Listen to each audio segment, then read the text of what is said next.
C'est un feuilleton à rebondissement digne d'un secret d'État.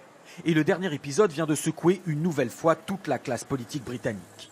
Le site BuzzFeed a révélé qu'il existe bien une étude confidentielle du gouvernement sur l'impact économique du Brexit. Et dans tous les cas de figure, le pays se porterait moins bien en dehors de l'Union européenne. Depuis plusieurs mois, la rumeur courait sur ce rapport mystérieux. Il y a quelques semaines, le ministre du Brexit était même cuisiné par une commission d'enquête, mais l'affirmait net, ces études n'existaient pas. Donc, par exemple, il n'y a pas d'étude d'impact sur le secteur automobile? Non, pas à ma connaissance. Sur l'aéronautique? Non, Sur les services financiers?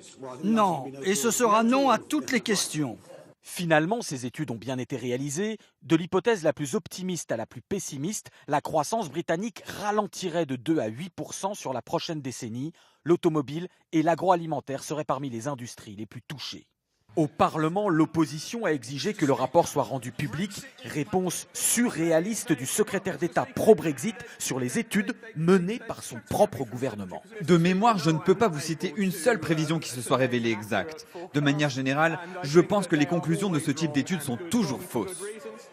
Theresa May a promis aux députés britanniques qu'elle leur transmettrait ce rapport, pas tout de suite, mais en temps voulu, même si elle est de plus en plus prise en étau entre d'un côté la frange la plus conservatrice et la plus pro-Brexit de son parti et de l'autre l'ensemble des acteurs économiques du pays. Elle a une nouvelle fois assuré qu'elle ne démissionnerait pas.